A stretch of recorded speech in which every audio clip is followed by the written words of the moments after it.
squeezing your shoulder blades, and exhaling to drop back down. Inhale, we lift the hands all the way up. Exhale, we fold over. Once again, hands come down to the mat. Release your head and shoulders. It doesn't matter where you are. We just want to release the tension here in the head and shoulders, letting them get heavy, inviting the space into the spine. So you next inhale, lift your gaze. We're slowly going to rock forward, uncrossing the legs. We're coming to our all fours.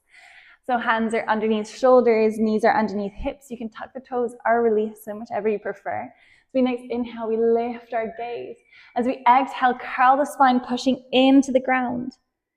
Inhale once again to your cow spine. As you exhale, find a neutral spine. We're going to send the right leg all the way back.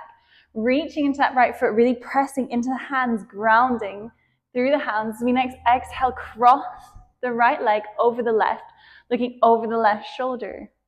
Right side stretch. So you next inhale, lift it all the way up.